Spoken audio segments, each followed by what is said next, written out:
안녕하세요, 선생님들. 네, 저희 이제 9월이 시작되었죠.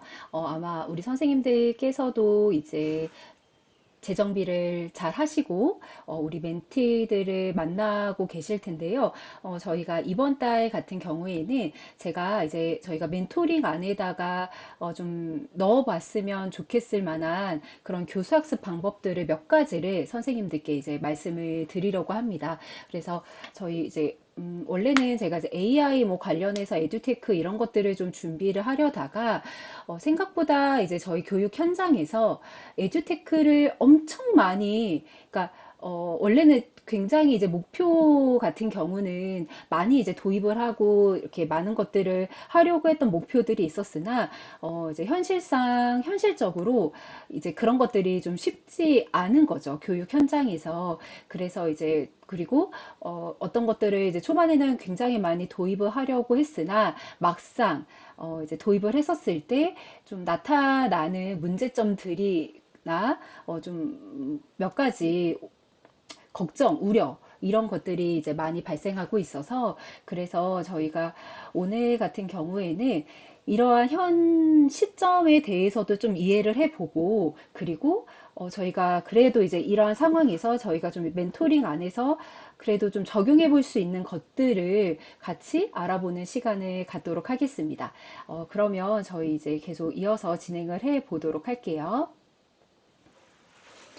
우선은 혹시 선생님들 이러한 기사들 보신 적 있으실까요? 이제 학교 현장에서 나타나고 있는 뭐 여러 가지 현상들이라고 볼 수가 있겠죠. 제가 이제 23년도, 24년도, 그러니까 작년, 재작년 때만 해도 AI를 이렇게 도입을 하고 이거에 대해서 우리가 이제 우리가 학교 현장에서 이렇게 잘 활용을 해야 되고 이런 것들에 대해서 엄청나게 막 붐이 불었던 타이밍이 있었어요. 그러면서 챗GPT도 이제 우리가 교실 안에서 이렇게 잘 활용을 해야 되고 라는 것들이 막 붐이 불다가 이게 이제 막상 올해 이제 뚜껑을 열고 보니 그러니까 우리가 우려는 했으나 대비하지 못했던 현상들이 교실과 이제 학교 안팎에서 일어나고 있는 거죠. 뭐 이제 윤리적인 부분이거나 그리고 이게 너무나도 이제 교실 안에서 무분별하게 사용이 되다 보니 이제 거기 안에서 일어나고 있는 이제 문제점들 이런 것들이 이제 수면 위로 이렇게 나타나기 시작을 합니다. 근데 사실 전문가들이 이야기를 안 한 건 아니었거든요. 그러니까 우려를 했던 부분들이 분명히 있었어요. 그 당시에만 해도. 근데 이제 저희도 아무래도 이제 경험을 해보지 못했고 약간 굉장히 추상적인 관점들이었기 때문에 이게 어떻게 교실 안에서 또는 우리 삶에서 어떤 문제들이 일으킬지에 대해서 경험해보지 않았던 거죠. 그러다 보니까 이런 우려가 있구나 정도까지만 생각을 했지 이미 우리는 알고 있었던 부분들이긴 했었어요. 사회적으로. 그러나 이게 실질적으로 이제 딱 우리 삶에 적용이 되었을 때, 이렇게 좋은 게 있어? 와, 이거 정말 혁신적이다 하면서 이 챗 GPT를 비롯한 이 AI 기술들이 너무나도 빠르고 무분별하게 우리 삶 속에 들어온 거죠. 그러다 보니까 이제 이것을 어떻게 잘 활용할지에 대한 교육들은 많이 이루어지지 않은 상태였어요. 왜냐면은 너무나도 빠르게 우리 삶 속에 이제 들어왔던 부분들이었기 때문에 그래서 이제 이러한 어떤 이 서비스에 관련된 문제들이 우리 사회 안에서 좀 많이 드러나고 있죠. 그래서 AI를 또 바라보는 시각들이 굉장히 위험하다라는 좀 부정적인 시선과 그리고 이거는 우리에게 어떠한 좀 기회가 될 수 있다라는 또 이제 긍정적인 시선 이런 것들이 굉장히 이제 양가 감정으로 많이 드러나고 있는데요. AI는 사실상 우리들의 대체자라고 하긴 좀 어렵죠. 그러니까 사람들이 이제 많이 걱정하고 우려하는 것들 중에 AI가 우리 삶 속에 들어오면서 많은 직업들이 사라질 거고, 많은 직업들이 또 새롭게 생겨날 거고, 이런 것들로 인해서 또 많은 사람들이 굉장히 이제 혼란스러운 삶에 이제 놓여져 있는데, 우리가 정확하게 이 AI 기술들을 봐야 하는 것 중에 하나가 이제 많은 전문가들이 얘기하는 것들 중에 하나가 뭐가 있냐면, 이 AI를 우리의 어떤 인간의 대체자로 볼 것이 아니라 인간이 다루어야 할 도구로 봐야 한다는 거죠.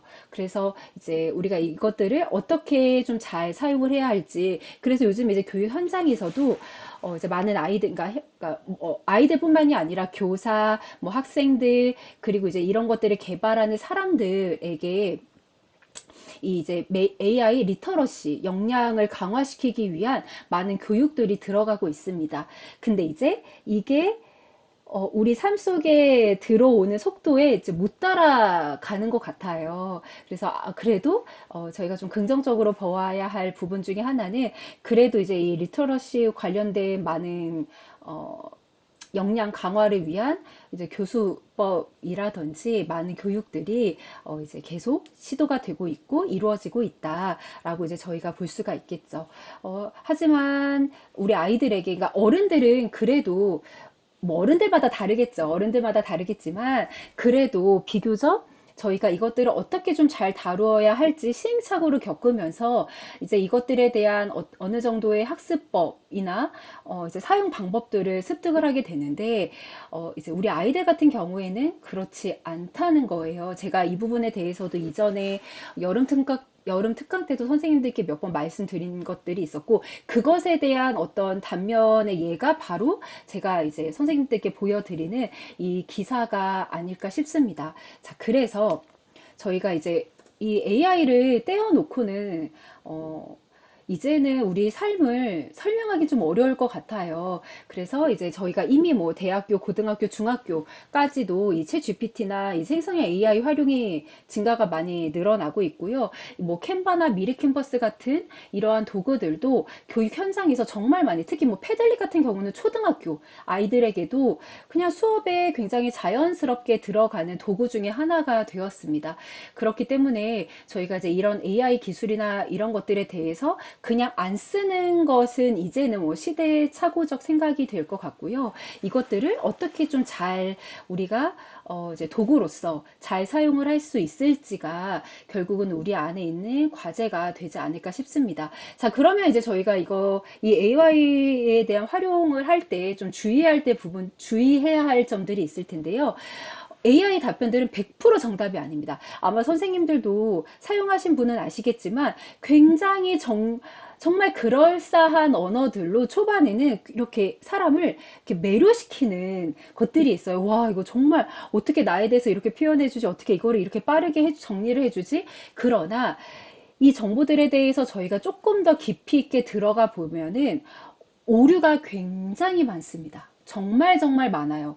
그렇기 때문에 저희가 이거에 대한 신뢰성을 100%라고 보기는 절대, 아이들에게도 이거는 우리가 그러니까 정리나 이런 것들을 조금 더 우리에게 좀 또 다른 질문으로서 이 AI 도구들을 사용을 하는 것은 좋지만 이게 정말 100% 맞는 것이고 이거를 우리가 100% 신뢰할 수 있는 것은 절대 아니다라는 점들에 대해서 저희도, 그리고 우리 아이들에게도 이것들을 강조할 점이라고 생각이 들고요. 그 다음에 이제 윤리성에 대해서 굉장히 이제 이 교육 현장에서도 이 부분에 대해서 많이 고민 중이세요. 제가 최근에 봤던 기사도 어떤 기사가 있었냐면, 이제 저희가 그 취업을 준비하는 많은 사람들이 이제 자기에 대한 것들을 작성을 할 때 AI 기술을 통해서 작성을 한 것들을 또 이제 기업에서는 이 AI 기술을 통해서 이것들을 잡아낸다.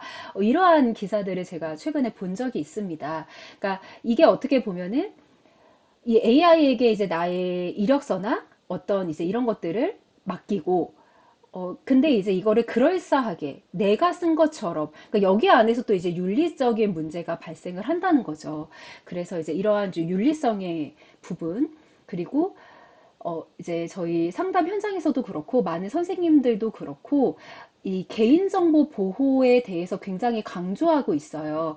그러니까 특히 저희가, 뭐 내가 만나는 아이가 이런 아이인데, 이런 아이가 이런 학교를 다니고, 이런 개인정보를 우리가 챗 GPT나 이 AI에게 너무나도 쉽게 얘기하는 경우들이 있습니다. 근데 그게 이 문제들이 지금 당장에 드러나지 않지만 사실상 이런 것들이 다 개인 정보로 이 데이터 안에 쌓이고 있는 거죠.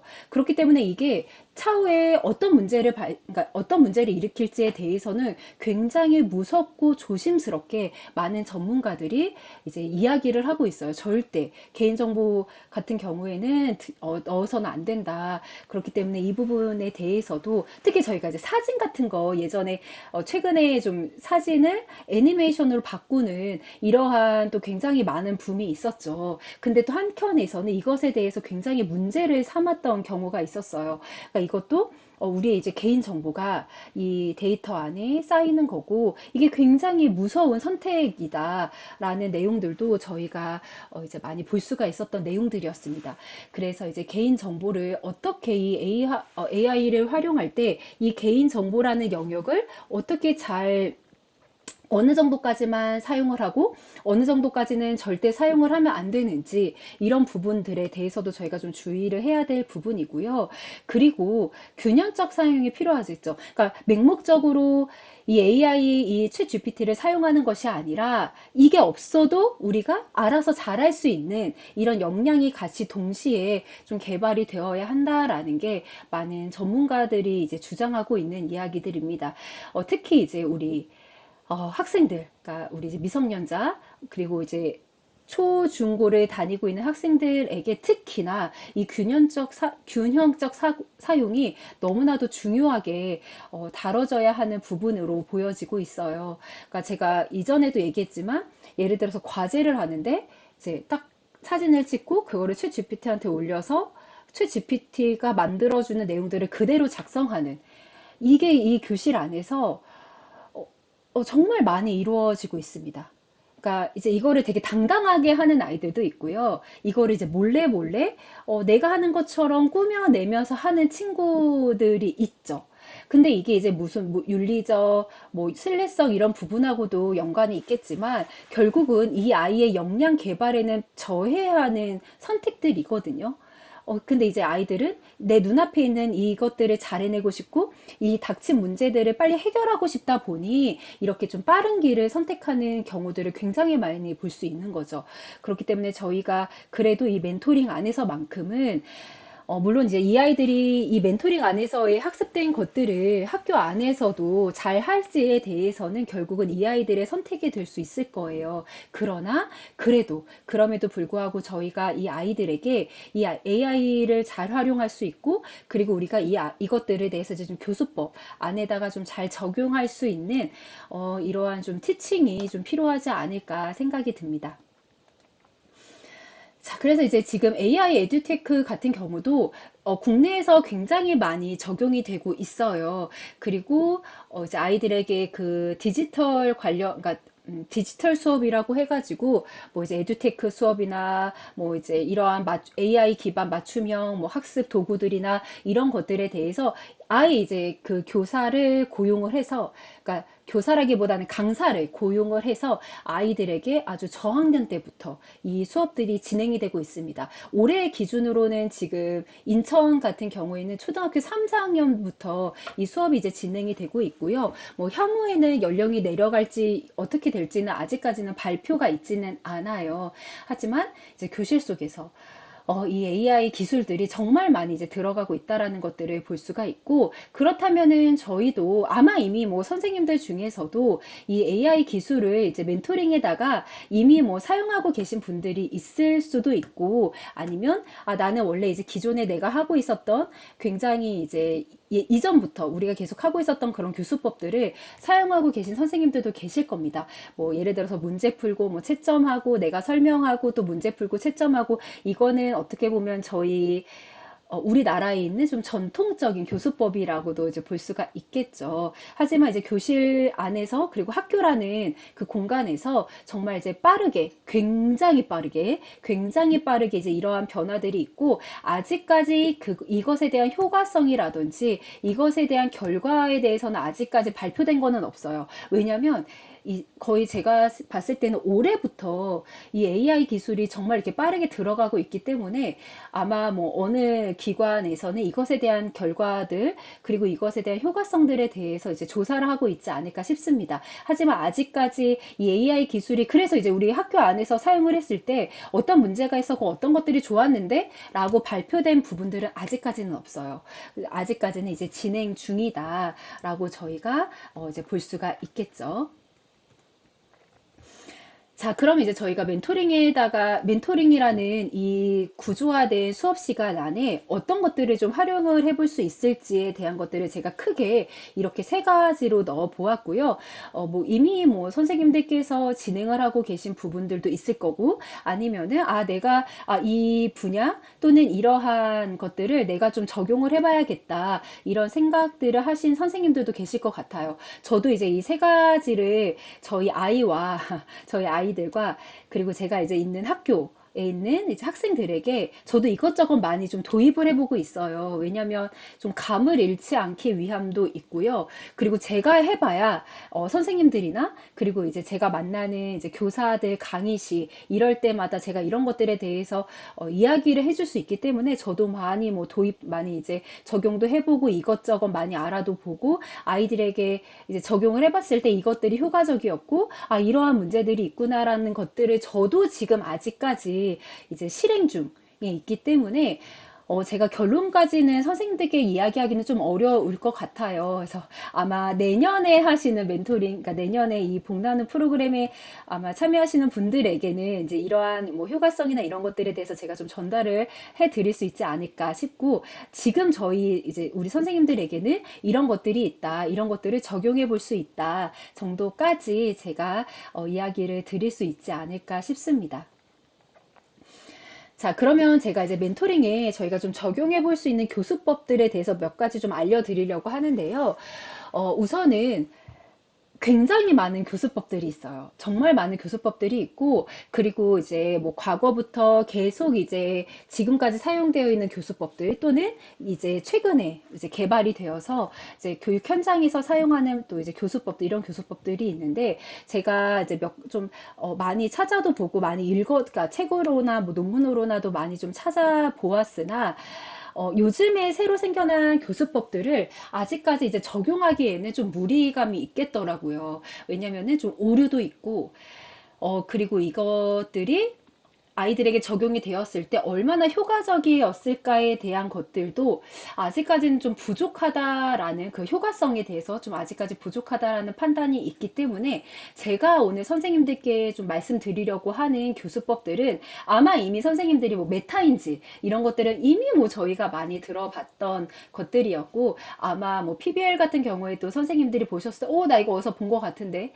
라는 것들의 좀 그런 정보들이 되지 않을까 싶습니다. 하지만 이제 이것들을 저희가 또 이렇게 새롭게 저희 이제 교수법, 그러니까 저희가 멘티 간에 어떤 그 수업 현장에다가 녹였을 때 그래도 우리 선생님들께 좀 도움이 될 수 있지 않을까 생각이 들고요. 이것은 정답은 아닙니다. 정답은 아니고 선생님들께 이제 제가 늘 말씀드리지만 이거를 뭐 꼭 해야 된다. 이거를 무조건 해야 된다. 이런 식으로 제가 전달 드리지는 않아요. 하지만 이번 9월 같은 경우에는 여기 나와 있는 세 가지 중에 한 가지라도 또는 이 세 가지가 좀 연결되는 부분들이 있습니다. 그래서 이것들을 뭐 다 뭐 적용을 해보셔도 좋고 아니면 이 중에 하나만 멘토링에 적용을 했을 때 이런 것들이 좋았고, 이런 것들이 신선했고, 이것들은 좀 우리한테 좀 맞지 않았고, 이런 것들이 좀 어려웠다. 이런 내용들에 대해서 선생님들이 편안하게 이제 노션에다가 올려주시는 게 또 이번 달 저희가 9월 과제로 연결을 해볼 수가 있을 것 같고요. 자, 그러면 저희가 이제 어떤 교수법들이 있는지 제가 좀 말씀을 드리도록 할게요. 하나는 이제 플립 러닝인데요. 선생님이 아마 꼭 거꾸로 교실이라고 해서 이미 뭐 이제 교육 현장에서도 그리고 대학교 현장에서도 사용하고 있는 교수법 중에 하나입니다. 그래서 제가 뭐 개념, 특징, 효과에 대해서는 앞에 PPT에다가 설명을 넣어놨기 때문에 선생님들께서 이제 눈으로 좀 이렇게 읽어보시면 좋을 것 같은데요. 이 플립 러닝의 특징이 무엇이냐면 저희가 전통적인 수업은 이제 강의를 하고 그것에 대한 과제를 하고 이런 형태로 하는 게 이제 저희가 전통적인 수업이었는데, 이 플립 러닝의 포인트는 사전 학습을 하고 이제 그것들을 통해서 이제 이 수업 시간 안에는 토론과 이제 이미 이제 아이들에게 기본 베이스 되는 정보들이 있잖아요. 이것들을 가지고 토론을 하고 적용하는 이런 방식이나, 이 플랜 러닝을 완벽하게 저희가 이 멘토링에다가는 사용하기 좀 어려울 것 같아요. 왜냐면은 우리가 만나는 아이들이 비자발적인 아이들도 많고요. 그리고 이제 과제를 내주었을 때 이거를 좀 잘 해오지 못하는 아이들도 굉장히 많이 있는 것으로 제가 알고 있습니다. 그렇기 때문에 이 플립 러닝이 이제 비자발적인 아이들에게는 사실상 그렇게 효과적인 교수법은 아니에요. 그래서 이거를 저희가 이제 어떻게 활용을 해볼 수 있냐면, 아이들에게 과제를 내어주는 게 아니라 선생님이 있는 그 이제 저희가 멘토링 시간 안에 저희가 2시간 진행 동안 이제 그 사전 과제를 그 현장에서 하는 거죠. 이제 만나는 그 시간 안에 현장에서 이제 수업 시간 안에 사전 과제를 하고 이것들을 가지고 저희가 뭐 토론이나 또 다른 또 다른 수업 이제 그 다음 방향성에다가 이어서 저희가 이제 적용을 해볼 수 있는 형태로 이 플린 러닝을 이제 활용을 하는 것으로 저는 이제 선생님들께 좀 제안을 드려보고자 합니다. 그래서 제가 뭐 선생님들이 이제 어떤 과목들을 주력하시는지는 이제 선생님들마다 좀 많은 차이들이 있어서 제가 마지막 페이지에 국영수 과목에 어떻게 좀 적용을 해볼 수 있을지에 대해서는 제가 다시 말씀을 드리도록 할게요. 그래서 이제 이것을 이제 멘토링에다가 어떻게 좀 실행을 할 수 있을지에 대한 것들을 제가 1단계, 2단계, 3단계, 4단계로 아주 그냥 간단하게, 근데 이게 원래 이렇게 간단한 내용은 아니에요, 선생님들. 그런데 그래도 이제 저희가 너무 많은 내용들을 하다 보면 선생님들께서도 좀 힘드신 부분들이 생길 수 있을 것 같아서 제가 그냥 아주 간단하게, 아주 간단하게 이렇게 네 가지 단계로 제가 뭐 넣어 보았습니다. 그리고 원래는 그냥 뭉퉁뭉퉁하게 알려드릴까 하다가 제 자체가 되게 구조화된 것들을 좋아하고 굉장히 좀 계획적인 성향이다 보니까 선생님들께 그러니까 좀 촘촘하게 이런 구조화된 내용들을 넣어 보았어요. 넣어 놓았어요. 그래서 이것들을 뭐 이거를 그러니까 다 적용하라는 건 절대 아니고, 이 중에 나는 이런 내용들을 이러한 뭐 단계 중에 뭐 어떤 것들은 스킵하셔도 됩니다. 이제 하지만 그래도 이제 여기 안에 있는 내용들을 저희가 이제 이 멘토링 안에다가 좀 넣어보는 것들이 좀 필요하지 않을까 싶고요. 이 네 가지 단계들을 저희가 이제 좀 적용을 해볼 수 있다라는 거. 자, 그 다음에 이제 PBL인데요. 아이고, 죄송합니다. 자, 이 이제 PBL 같은 경우에는 저희가 많은 이 수업 도구들을 개발하는 단체들, 그리고 이제 그런 기관들에서 이 프로젝트 기반 학습법을 많이 도입을 해서 이제 프로그램들을 많이 개발을 하고 있습니다. 그래서 현장에서는 정말 많이 사용하고 있는 교수법이 될 수가 있을 것 같고요. 이거는 사실 단기 프로젝트라기보다는 조금 장기적인, 그러니까 여기서 말하는 장기는 제가 뭐 엄청나게 뭐 몇 달을 얘기하는 건 아니고요. 뭐 주 단위 또는 한 달 단위 이런 식의 좀 도입을 해볼 수 있는 교수법이라고 볼 수가 있습니다. 제가 앞에서와 마찬가지로 개념, 특징, 효과는 앞에 이제 정리를 해 놓았기 때문에 선생님들께서 한번 이제 읽어보시면 좋을 것 같고요. 이것에 대한 절차는 크게 이제 이렇게 네 가지 절차로 볼 수가 있습니다. 그래서 이제 작은 문제를 정하고 이것에 대해서 이제 브레인스토밍을 연결을 해보고 이것들을 또 조사 실행을 해본 다음에 마지막에는 이 결과들에 대해서 정리해서 공유하고 어떤 인사이트적인 부분들을 좀 찾아보는 이러한 절차 방식으로 저희가 또 활용을 해볼 수가 있고요. 그 다음에 이제 메타인지인데요. 아마 이 메타인지라는 것들은 선생님들께서 많이 들어보셨을 거예요. 그리고 이것들에 대해서 많이 이해가 있으신 분들도 있을 텐데, 저희가 교육 현장에서 만나는 많은 아이들이 특히 이제 이 메타인지, 그러니까 즉 내가 어떻게 배우고 그러니까 내가 어떻게 배우고 있고 이런 것들을 잘 성찰하는 방식을 좀 많이 어려워 하더라고요. 굉장히 많이 어려워하고, 그리고 이 메타인지가 좀 잘 안 되는 아이들도 아마 우리 선생님들도 많이 마주하셨을 거라고 생각이 듭니다. 그렇기 때문에 저희가 이 메타인지 학습을 좀 저희 이제 이 멘토링 안에다가 잘 녹여주시는 것도 좀 필요하지 않을까라는 생각에 제가 이제 메타인지를 넣어 보았고요. 그리고 이 메타인지 학습 멘토링 절차 같은 경우에도 이렇게 네 가지 단계로 앞에 있는 것들과 좀 연결되는 부분들이 있어요. 원래는 이 플립 러닝으로 준비를 하고 그리고 PBL 이 교수법을 통해서 적용을 하고 이 메타인지 방법들을 통해서 성찰을 하는 이게 어떻게 보면 크게 이제 이 교수법이 크게 이제 이 세 가지 단계로 연결이 되고 있다라는 것들에 대해서도 좀 제가 강조드리고 싶으나 이 내용들이 너무 많아요. 너무 많고 그리고 이것들을 다 이 멘토링에다가 넣기에는 좀 무겁습니다. 이 교수법들 자체가. 그래서 이제 이 중에 한 개만 뭐 다 넣고 싶으신 분들은 뭐 적용하셔도 괜찮고요.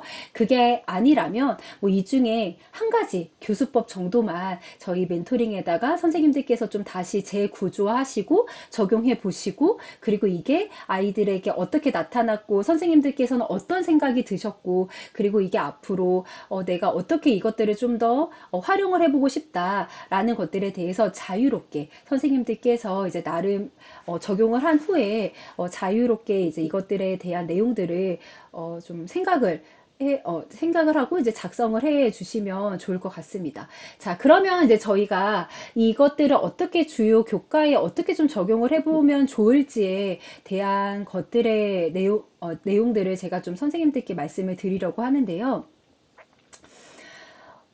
이거는 이제 이게 뭐 정답은 아닙니다. 왜냐면 선생님이 막상 이 교수법들을 마주했었을 때 이거를 어떻게 내가 아이들에게 가르치는 교과에다가 어떻게 적용을 할 수 있을까에 대해서 선생님들이 좀 어려울 수도 있겠다라는 생각에 제가 다시 조금 구조화를 해서 넣어 놓은 내용들입니다. 그래서 이제 국어 교과, 뭐 영어 교과, 수학 교과 저희가 크게 제가 봤을 때 크게 이렇게 이 세 가지 교과들을 위주로 선생님들께서 아이들을 좀 지도해 주시는 것 같더라고요. 그래서 이제 각각의 교수법을 각각의 교과에다가 이런 형태로 우리가 적용을 해볼 수 있겠구나. 여기서 선생님들이 좀 아이디어를 얻으신 다음에 이 내용들을 토대로 이제 우리가 멘토링 안에다가 저희가 다시 좀 흡수를 시켜 볼 수가 있겠죠. 그래서 특히나 이제 이 플립 러닝 같은 경우에는 제가 아까도 말씀드렸지만 이 사전 과제라는 것들에 대해서는 혹시 이제 가능한 친구들에게는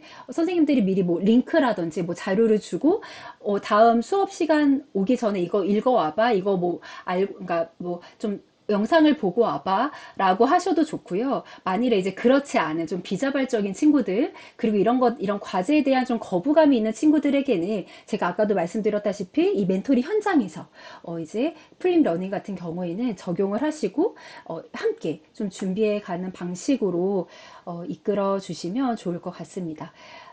자, 그러면 저희 이제 좀 오늘 강의를 마무리를 좀 해보려고 하는데요. 어, AI 기술이라는 게 대체자가 아니라 우리가 사용할 수 있는 도구라는 거, 이것에 대해서 꼭 이제 나와 우리 이제 멘티들에게도 좀 강조를 해 주셨으면 좋겠고요. 그리고 이 AI 기술을 잘 활용하는 법, 그리고 같이 성장하는 법, 이런 것들에 대해서도 선생님들 스스로도 좀 많이 고민을 해 보셨으면 좋겠어요. 아마 우리가 느끼는 이런 어려움, 우리가 사용하면서도 이렇게 사용하는 게 맞나 싶을 만큼 이 챗 GPT 세계로 빠져들어가는 우리의 모습을 통해서도 이것들을 사용하는 아이들은 더 빠르게 그리고 더 쉽게 이것들을 사용할 가능성이 높다라는 거죠. 그래서 이 윤리적인 부분 그리고 이 사회 속에서 생겨나고 있는 이제 이런 많은 문제점들에 대해서도 아이들에게 알려주심과 동시에 우리 안에 음, 또 다른 좀 이런 부분들에 대한 많은 생각들을 해야 할 좀 필요성이 있지 않을까 생각을 합니다. 그리고 이제 우리 멘토 분들께서 이러한 교수법들을 뭐 이제 기존에 뭐 이미 너무 잘하고 계시지만 저희가 늘 해왔던 것들을 좀 지속을 하다 보면 내가 멘토링을 이게 잘하고 있는 건가? 또는 좀 좀 루즈해지는 것은 아닌가? 너무 익숙한 것들에 내가 좀 편해지고 있지는 않은가? 이런 생각들을 하기 마련이거든요. 그렇기 때문에 한 번쯤은 새로운 것들을 좀 시도도 해보고, 이것들에 대해서 내가 조금 리프레시도 해보고, 좀 이제 우리 아이들에게도 좀 주의를 좀 환기시키는 방법들도 될 수 있지 않을까 싶습니다. 그렇게 해서 저희 이제 9월 이제 남은 멘토링 프로그램은 우리 선생님들께서 이러한 이제 교수법들을 잘 활용을 하셔서 조금 새롭게 한번 해보는, 시도를 해보는, 뭐 이것들을 하반기까지 쭉 하라는 이야기는 아니에요, 선생님들. 절대 그런 건 아니고요. 한번 저희가 시도 정도까지만 해도 저는 굉장히 긍정적인 반응이라고 생각을 합니다. 그래서 선생님들께서 이 내용들을 이제 멘토링 안에다가 잘 녹여서 시도를 해 주셨으면 좋겠습니다. 그리고 그것에 대한 결과 또는 과정들, 이런 내용들은 편하게 선생님들이 잘 정리하셔서 노션에다가 9월 말 또는 10월 초 정도까지 올려주시면 좋을 것 같아요. 자, 그러면 오늘 저하고는 9월 강의는 여기까지 해 보도록 하겠습니다. 선생님들, 이번 달도 너무나도 수고해 주셔서 감사하고요. 남은 시간들도 우리 아이들과 의미 있는 멘토링 시간 되시기를 바랍니다. 그럼 저는 오늘 여기까지 하도록 하겠습니다. 감사합니다.